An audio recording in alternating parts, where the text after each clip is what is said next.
दोस्तों, इस कहानी को ध्यान से सुनना और समझने की कोशिश करना। यह कहानी महात्मा बुद्ध और एक गिलहरी की है।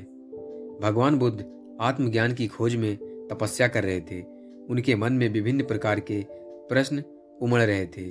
उन्हें प्रश्नों का उत्तर चाहिए था, लेकिन अनेक प्रयासों के बाद भी उन्हें सफलता नहीं मिली। वो आत्मज्ञान की प्राप्ति के लिए कठोर तपस्या करने लगे, अनेक कष्ट सहन किए, कई स्थानों की यात्राएं की, परंतु जो समाधान उन्हें चाहिए था वह उन्हें नहीं मिला। एक दिन उनके मन में कुछ निराशा का संचार हुआ। सोचने लगे, धन, माया, मोह और संसार की समस्त वस्तुओं का भी त्याग कर दिया, फिर भी आत्मज्ञान की प्राप्ति नहीं हुई। क्या मैं कभी आत्मज्ञान प्राप्त कर सकूंगा? मुझे आगे क्या करना चाहिए? इसी प्रकार के अनेक प्रश्न बुद्ध के मन में उठ रहे। तपस्या में सफलता की कोई किरण दिखाई नहीं दे रही थी और इधर बुद्ध ने प्रयासों में कोई कमी नहीं छोड़ी थी। वे उदास मन से इन्हीं प्रश्नों पर मंथन कर रहे थे। इसी दौरान उन्हें प्यास लगी। वे अपने आसन से उठे और जल पीने के लिए सरोवर के पास गए। वहां उन्होंने एक अद्भुत दृश्य देखा।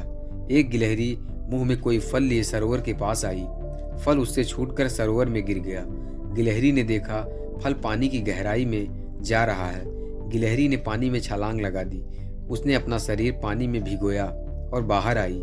बाहर आकर उसने अपने शरीर पर लगा पानी झाड़ दिया और पुनः सरोवर में कूद गई।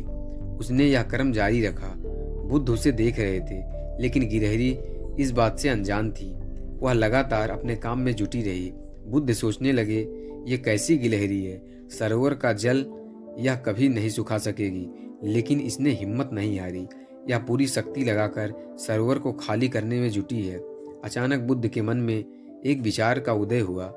यह तो गिलहरी है, फिर भी अपने लक्ष्य को प्राप्त करने में जुटी है। मैं तो मनुष्य हूँ। आत्मज्ञान प्राप्त नहीं हुआ तो मन में निराशा के भाव आने लगे। मैं पुनः तपस्या में जुट जाऊंगा। इस प्रकार महात्मा बुद्ध ने गिलहरी से भी शिक्षा प्राप्त की और तपस्या में जुट गए। एक दिन उन्हें आत्मज्ञान प्राप्त हो गया और वे भगवान बुद्ध हो गए। दोस्तों, इस कहानी से सीख हमें यह मिलती है कि हमें कभी घबराना नहीं चाहिए और निरंतर अपने लक्ष्य के प्रति प्रयास करना चाहिए। सफलता हमें एक दिन जरूर मिलेगी।